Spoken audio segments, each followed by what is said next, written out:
بسم اللہ الرحمن الرحیم۔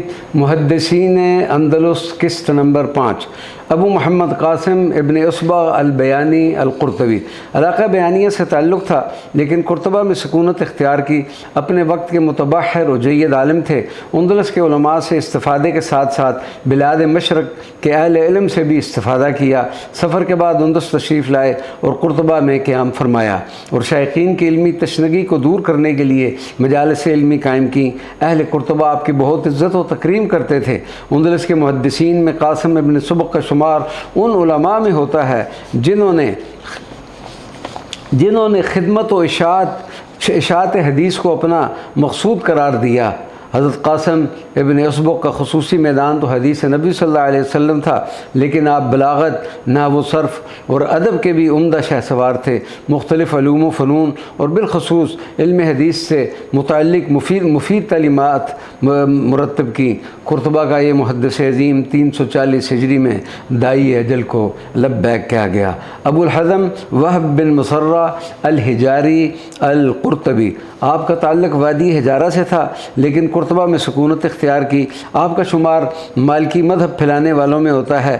اپنی تعلیم کا آغاز شہر قرطبہ میں مقیم شیوخ سے کیا۔ ان سے استفادہ کرنے کے بعد علمی اسفار کا آغاز کیا اور مشرق کے مختلف اقطار و امصار میں علوم حاصل کیے اور پھر ان علوم کو آگے پھیلایا۔ اس کے علاوہ علمی میدان میں بھی آپ نے چند علمی یادگاریں چھوڑیں۔ وہب بن مسرہ 346 ہجری میں خالق حقیقی سے جا ملے۔ ابو القاسم خالد بن سعد القرطبی، حضرت خالد بن سعد نے اپنے وقت کے عدل شیوخ سے استفادہ کیا۔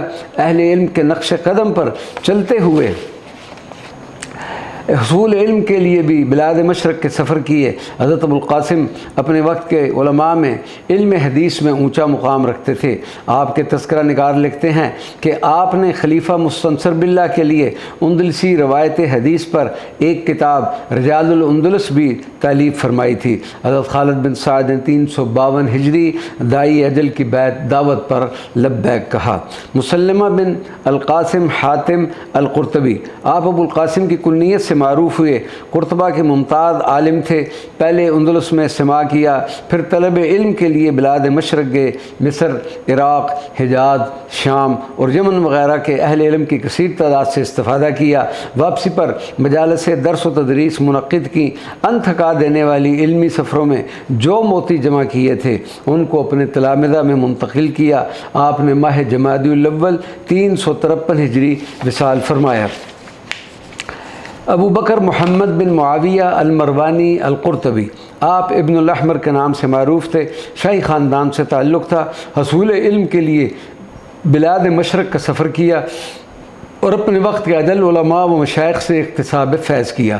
30 سال تک بلاد مشرق میں علم جمع کرتے رہے اور 325 ہجری میں اندلس واپس تشریف لائے۔ کہا جاتا ہے کہ کتب ستہ میں سے اہم مجموعہ حدیث امام نسائی کی السنن پہلی بار آپ اندلس لے کر آئے۔ ہم عصر اور متاخرین اہل علم نے آپ کی فضیلت علمی کا اعتراف کیا۔ جمادی الاول 358 ہجری وصال فرمایا اور محمد بن اسحاق بن السلیم القادی نے نماز جنازہ پڑھائی۔ ابو بکر محمد بن اسحاق الاموی القرطبی، حضرت ابو بکر محمد بن اسحاق کا شمار اندلس کے جلیل القدر علماء میں ہوتا ہے۔ آپ نے علم حدیث و فقہ اپنے وقت کے ممتاز شیوخ سے حاصل کیا۔ بلاد مشرق میں علمی استفادہ کے بعد اندلس آئے اور درس و تدریس میں منہمک ہو گئے۔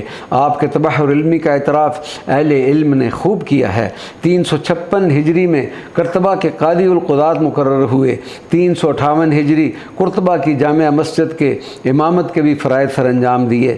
حدیث پر آپ کی کئی کتب یادگار ہیں۔ آپ نے جمادی الاولیٰ 367 ہجری میں وصال فرمایا اور محمد بن عبید اللہ القرشی نے نماز جنازہ پڑھائی۔ مقبرۃ الربض میں دفن ہوئے۔